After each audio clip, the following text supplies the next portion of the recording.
Pokari, sedang bingungan resah sama apa? Yuk dengerin Pokari.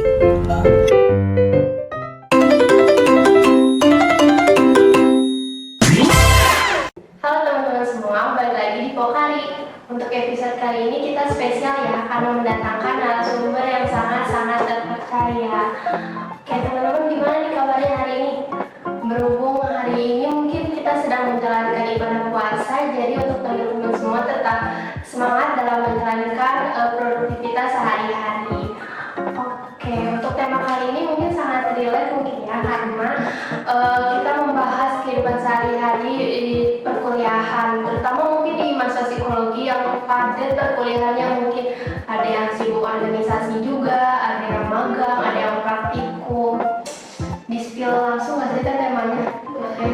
Oke, untuk tema kali ini kita akan membahas tentang burnout dengan narasumber dari Teruta. Halo. Boleh mungkin perkenalkan diri dulu. Oke. Perkenalkan, nama saya Adi Putri, tapi biasa kampus dipanggilnya Teruta. Ya, saya udah hampir 9 tahun lah jadi dosen di sini. Itu sih perkenalannya. Kalau ada yang Gimana nih Teh kabarnya hari ini? Alhamdulillah sehat, mungkin agak kedengaran sih. Mudah-mudahan nggak mengganggu suaranya.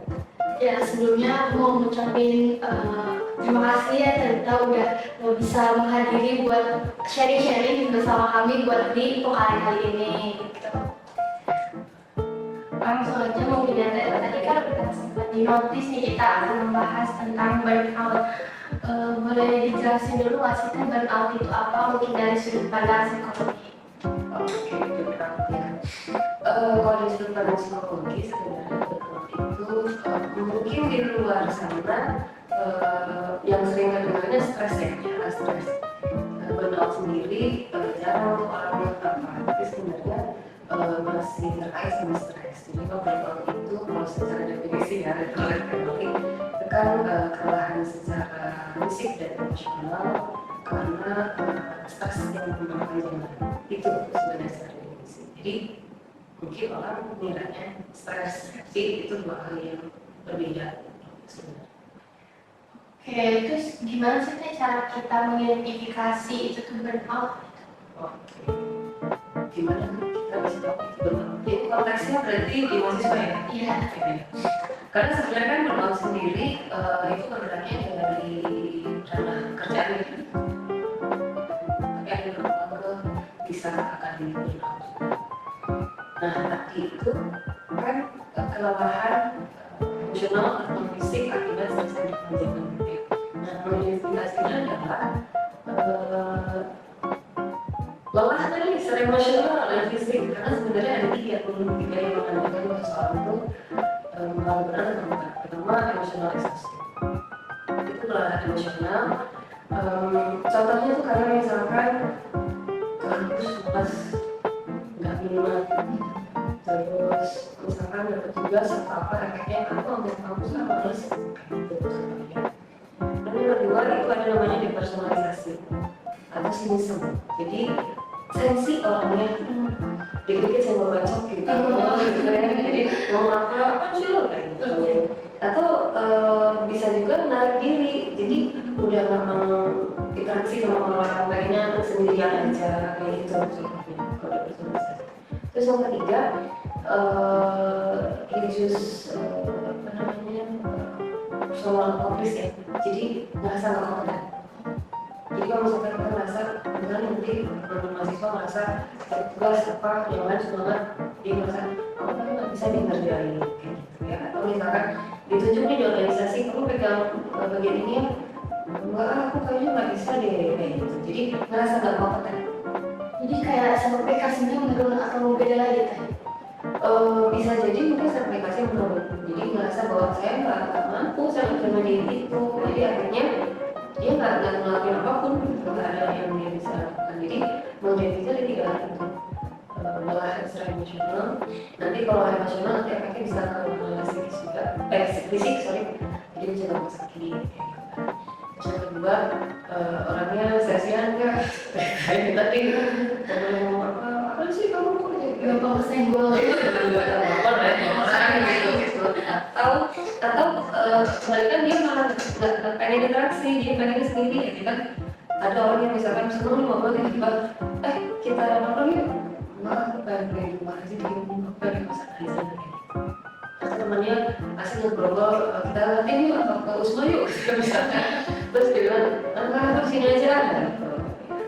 Dan tadi yang terakhir yang reduce personal risk, merasa nggak mampu ketika dikasih tugas beban terbuka, itu paling mengidentifikasi dari kita. Berarti emang stres dan burnout itu beda ya. Berarti kalau misalkan dilihat dari kepalanya mungkin yang lebih jauh itu ke burnout gitu.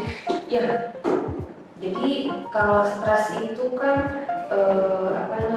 perasaan alami yang dialami seseorang ketika dihadapkan sama suatu tuntutan, ketika dia tidak bisa mengatasi tuntutan, jadi stres. Burnout itu suatu kondisi di mana dia terus-terusan menghadapi tekanan yang tinggi tanpa bisa menyelesaikan. Jadi memang sekilas mirip, tapi berbeda itu. Jadi bisa jadi orang burnout pada ada stres, jadi terus-terusan akan begitu. Mungkin karena tadi banyak banget juga ya teh, misalnya kayak menarik diri dari perkuliahan, itu juga nanti bakal menghambat juga mungkin ya teh dalam sosialisasi dia dan emosi dia.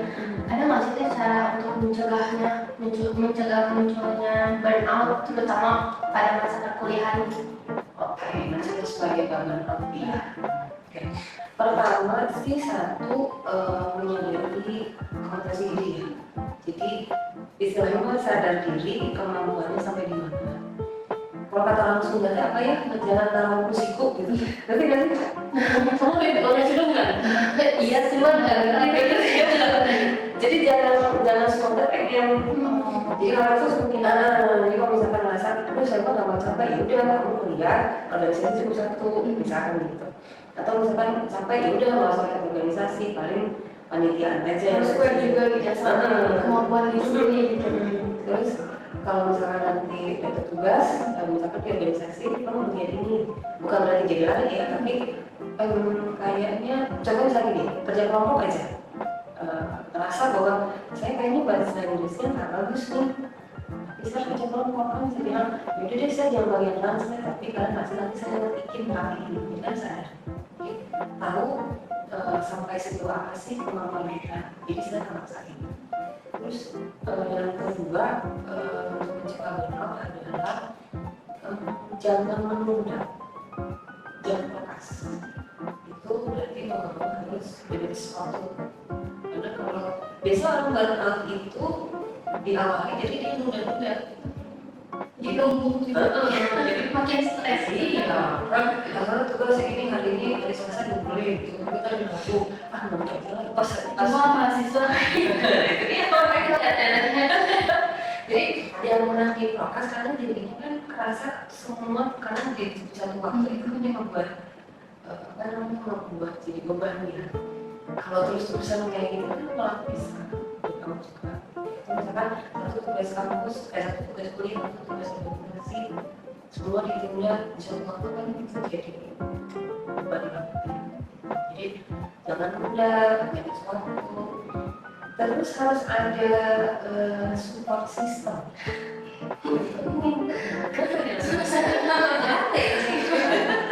Ada gimana tuh tes support maksudnya? Support system maksudnya gini, yang jelas bestie ya, punya tempat kita bisa cerita. Kan cerita ke temen kadang kita nggak mengharapkan masukan kan, cuma pengen ngomong aja. Setidaknya kalau lagi banyak beban itu ada tempat yang bisa mengungkapkan kita cerita, terlepas nanti dia bisa bantu atau enggak, tapi yang penting kita cerita. Kayaknya gitu adalah si efek dia memahami dulu ya kalau teh khawatir misalnya gitu kok gitu banget, di setidaknya ada tempat cerita. Nah, support system itu kayak semacam mentor. Maksudnya mentor tuh kalau konteksnya perkuliahan, pusing sama tugas, itu cari orang yang setidaknya mungkin pernah mengalami hal yang sama. Jadi bisa punya sudut pandang, kok saya susah ya ngerjain ini? Atau misalkan nanti ketika kalian diskusi untuk apa aja, mungkin ngobrol sama kakak-kakak yang udah lulus, jadi gimana ya ngertiin ini, kamu gini-gini ada masukan, jadi istilahnya ada orang yang bisa mungkin pernah menghadapi langsung, ada dia bisa memberikan sudut pandang saya gitu ya. Terus tadi support system kaitan juga sama berikutnya adalah menurut saya supaya membuat waktu work life balance ya, kalau bahasa organisasinya work life balance. Kalian semester berapa sih? Aku semester 6, aku semester 4. Bener-bener repot lah ya, bener-bener repot Lagi ya, nah gitu ya. Ada work life balance, mahasiswa juga ada work life balance, jadi kuliah sama kehidupan pribadi itu harus seimbang. Seimbangnya gimana? Ngerjain tugas, hobi tetap dilakukan, supaya apa? Ya bahasa kalian sekarang healing gitu, biar tetap apa namanya, biar tetap bisa seimbang. Ini kan terlalu sama. Terus olahraga.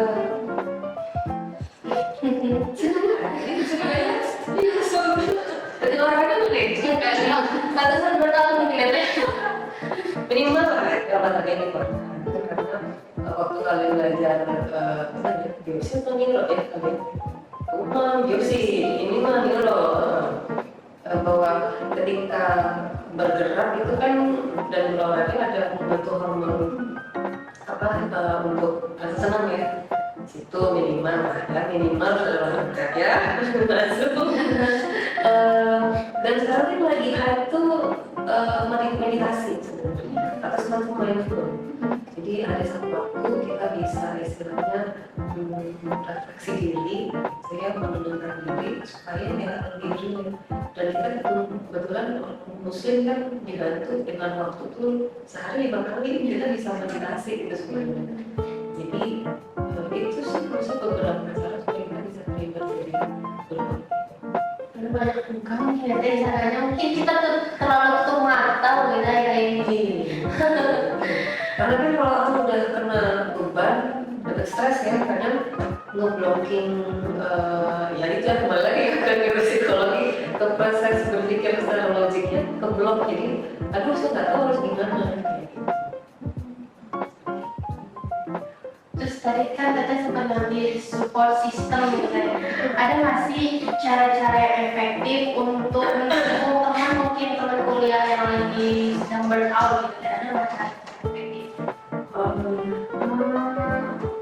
Apa ya? Ketika dia mau cerita ya kita terima. Jadi misalkan datang ke kita, dia datang ke kita terus, ya aku pusing deh, aku kan ngobrol ya, terima aja, maksudnya terima dengan tulus dan lain. Kalau kita bisa memberikan respon yang diharapkan ya berikan gitu ya. Kalau tidak bisa memberikan solusi ya jangan usah maksain. Ada solusi kamu sedikit nggak, tapi setidaknya hadir mendengarkan kisahnya dia gitu. Karena kan intinya ada orang yang merasa nggak sendirian, saya bisa orang dulu kayak Kadang hanya perlu didengarin nggak? atau cuma sekedar bercanda, nyuci orang gitu. Nggak tahu ya. Sebenarnya awalnya jangan gitu. Jadi sebenarnya untuk rilis tension support system itu baik. Jadi nggak melulu membicarakan bebannya dia, tapi kadang kalau orang lagi burnout dia hanya bentuk rilis. Misalkan teman-teman cerita soal ini, nanti setelah itu dia merasa kayak kalau oke, kayaknya bisa berpikir. Mungkin kan sekarang tuh istilah burnout tuh lagi ramai banget ya tadi sekarang, tapi mungkin orang tuh masih banyak yang belum tahu antara burnout sama kelelahan biasa. Nah apa sih yang membedain antara ini kok udah burnout tapi ada yang bilang ini mah lelah biasa gitu, apa bedain? Ya memang lagi naik ya. Nah pun sebenarnya udah lama cuma orang kayaknya belum notice kok ada burnout.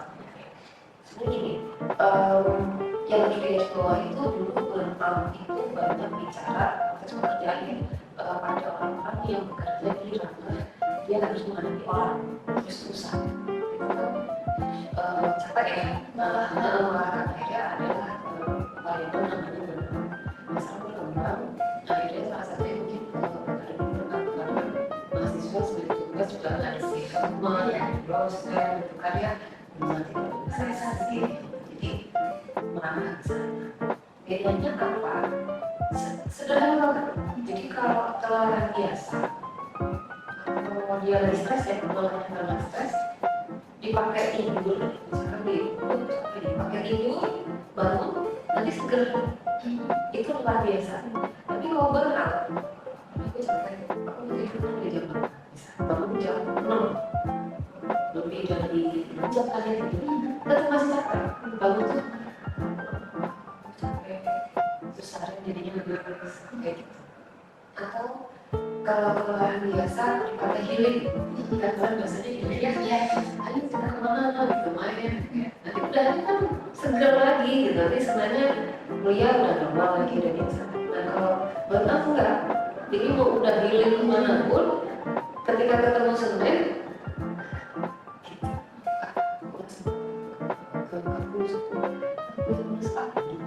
jadi istilahnya dengan mereka tidur aja. Kalau bermalam, dia malamnya masih ada. Jadi kan saya waktu itu liburan, tapi pas balik lagi tetap ngerasa lelah lagi. Kurang lama mungkin. Bisa jadi mungkin kurang lama, atau mungkin bebannya belum selesai, bisa jadi. Itu jadi memang bedanya kalau lelah biasa tuh diistirahatkan mungkin hilang gitu, tapi kalau misalkan burnout itu udah lebih jangka waktunya lebih panjang gitu. Iya, jadi nggak mau tidur cukup pun ketika bangun masih merasa lelah. Lelahnya tuh apa ya? Yang fisik iya, ya hati juga kan banyak orang sakit kayak gitu, Resah gitu ya. kayak gitu. Jadi nggak cukup hanya tidur. Sekarang lagi banyak banget nih kayak misalnya mungkin di sosial media salah satu healing terbaik adalah tidur. Nah teman-teman ternyata orang yang burnout itu tidak cukup dengan tidur ya, butuh dengan healing, self reward gitu. Justru gini, tidur ketika kita sedang tertekan itu positif, negatif. Positifnya adalah kalau dia hanya stres atau lelah biasa itu jadinya coping ya, maksudnya jadinya akan mengembalikan recharge sebentar lagi, jadi kembali ke keadaan normal. Tapi yang negatifnya adalah kalau dia mengalami kondisi yang sangat tertekan, tidur itu adalah justru simptom bahwa dia itu tanda kutip sedang tidak baik-baik saja, karena jadi over tidur, jadi over sleep, atau justru jadi kurang tidur. Berarti kalau misalnya aku tidur terus aku tidak baik-baik saja ya kan? Kita juga masih sebagai dari sebelum saya. Kamu kan di atas itu, mungkin sudah orang yang gitu sebenarnya. Ada tuh tergantung dengan situasinya ya. Ini nggak tahu kamu. Oke. Terus burnout sendiri itu mengharuskan kita mendatangi orang profesional nggak kayak psikolog, atau mungkin kondisi burnout yang udah mulai memasuki fase apa yang mengharuskan kita mendatangi orang profesional? Tadi sudah saya bahas ya. Salah satunya kalau burnoutnya sudah mengkhawatirkan, muncul kebiasaan satu yang tadi tidur jadi oversleep, atau justru dia jadi nggak tidur. Jadi dia mau bisa tidur pas orang masih subuh dia baru tidur. Mengganggu kehidupan sehari-hari, fungsi dia sebagai seorang manusia normal dalam keseharian terganggu. Itu mau nggak mau harus mencari profesional ya. Jadi misalnya udah makan udah males ya, mandi gitu, mandi kayak tapi nggak boleh kalau nggak mandi itu kan. Kita harus lihat dulu akses banyak yang tapi istilahnya kalau sudah mengganggu fungsi hormon manusia sehari-hari, merasa kayak aku sudah terus ya, terus kok udah tidur udah bangun tapi kok masih capek banget. Nah itu dari datang sih. Sebenarnya nggak usah nunggu berat untuk datang ke profesional. Mau level stres biasa aja itu sebenarnya mau datang ke profesional juga no problem, karena kan bukan berarti kita sakit. Nggak apa-apa sih sebenarnya contohnya tuh kayak di tahun lalu saya pernah ada dia nggak mungkin benar ya, tapi saya rasa nggak terlalu parah. Datang ke saya mukanya senyum lah ya, kayak dia tadi datang nggak senyum, saya ini kok ada bapak yang senyum, pakai baju masih rapi lah gitu. Saya tadi cerita bahwa dia sedang semester akhir, udah skripsi, dia punya tema, tapi ternyata guru-gurunya nggak menguasai itu, terus dia konsultasi ke dosen lain, ternyata so kamu jalan aja gitu ya. Akhirnya kembali lagi ke gurunya, jadi kamu tema ini dia nggak suka, jadinya kan bingung terus dia melihat guru-guru dengan justru jangan dia sadar dia kayak gitu. Kala itu dia nggak nunjukin perilaku dia nggak sampingan enggak, tapi merasa aku kok nggak enak ya, kebetulan lulus aku belum. Nah itu kan sebenarnya belum pernah.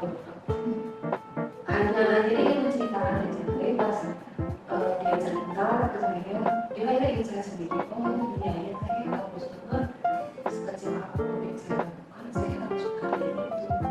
Dan ternyata dia tipe yang istilahnya kayak perfect gitu. Akhirnya langkah kecil yang dia lakukan itu dia nggak bisa ribut sendiri. Jadi nggak usah menyerah. Menurut saya saat itu kan banyak orang yang tahu ya nunggu lama banget kalau dia sebenarnya pusing terus udah ngomong sama siapa nggak ada jawabannya, datang aja apapun bakal cuma ngobrol atau nggak akan dicap kamunya sakit gitu. Mungkin karena akhir-akhir ini orang tuh memiliki pandangan yang datang ke orang profesional menilai ke psikolog tuh yang udah wah udah gitu. Stigmanya masih negatif ya. Iya. Beda sama orang yang punya penyakit jantung. Jadi misalkan mau kemana, mau dokter jantung, kenapa mau pasang ring? Malah enggak. Karena merasa kan saya sakit jantung, pasang ring. Beda sama orang yang punya kejiwaan, gangguan kejiwaan. Malu kan? Mau kemana? Sekian kan ke psikolog kenapa? Bisa tidur, kamu mah di mobil bisa takutnya kan gitu. Oh biasa orang kayak baik sama aja gitu. Jadi orang tuh masih stigmanya sih orang kamu juga baik-baik aja, kamu sudah ke profesional itu sih stigma yang biasanya masih banyak gitu. Atau bahkan nggak tahu. Ada dua, ada stigma yang merasa datang ke profesional buruk, ada yang merasa bahwa saya kan ternyata nggak baik-baik aja secara psikis, dan itu adalah bukan untuk membantu menjelaskan itu ada orang yang jadi teman-teman jangan menganggap enteng lah ya teh untuk permasalahan seperti ini. Maksudnya kalau dari dampak yang paling parah tuh apa sih teh gitu? Dampak yang paling parah itu kan orang menghadapi stres berkepanjangan ya. Kalau stres itu kan ketika terus-terusan lama-lama ujungnya bisa depresi ya. Dari angka yang sangat-sangat dimulai mahasiswa semester akhir yang masuk sampai suicide karena dia nggak bisa menyelesaikan si tekanan itu akhirnya dia depresi. Jangan sampai tadi support system. Kenapa sih tersenyum support system? Ya kan saya support mah teman-teman juga bisa kan ya. Tadi gini, merasa melihat kenyataan ya, maksudnya kan punya beberapa anak, jadi saya bisa tahu ketika teman-teman yang udah lulus semua sama yang balik. Nah, ketika yang sudah lulus semua kan misalnya punya guru gitu ya.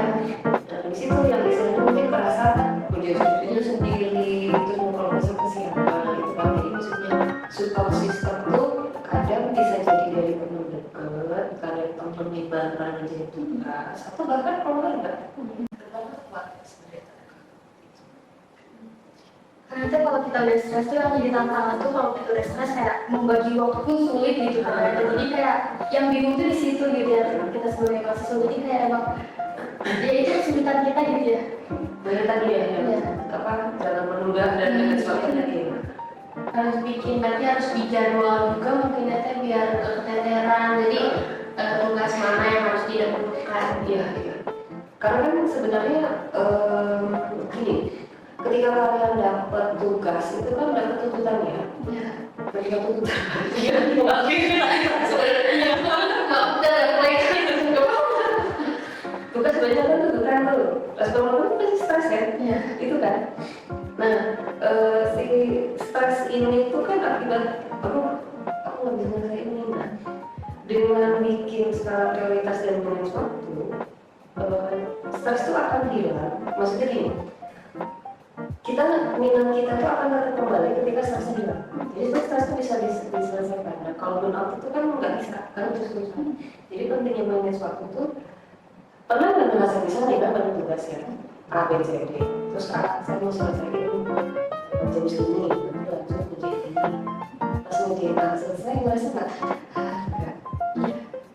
Ya. Tapi habis itu kayak Iya, namanya, oh iya dalam tapi kan jadinya energis. Energis untuk oke, aku menyelesaikan ini karena misalkan kalian mentargetkan saya harusnya 10 juta, karena satu saya mau dua, malah aku yang pacaran misalkan gitu. Dikejar tuh cuma selesai ketika beres kan juga. Ya jadi pas satunya tenang kan? Itu dia maksudnya. Manajemen waktu itu memang gampang susah, ya sih. Tapi ketika kita jalan-jalan itu kayak terlibat aja gitu. Oh, benar kita ada sedikit lagi jadi jalan aja sambil tersenyum. yang hadapi dengan sejumlah gitu. Berarti yang bisa kita lakukan untuk mengurangi burnout tuh berarti salah satunya mungkin tadi memilih waktu, self reward, terus apa ada lagi nggak sih? Support system, work life balance tadi, doing your hobby. Jadi jangan skip hobi lah. Kadang-kadang pas saya ngobrol sama mahasiswa, apa yang mau lakuin juga sih gini. Kamu hobi apa?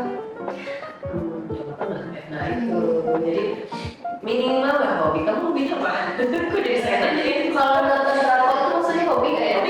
Hobi. Tapi jangan sampai kan bisa nonton drakor tuh sampai satu episode aset, jangan lupa ini lanjut, gitu kan? Iya.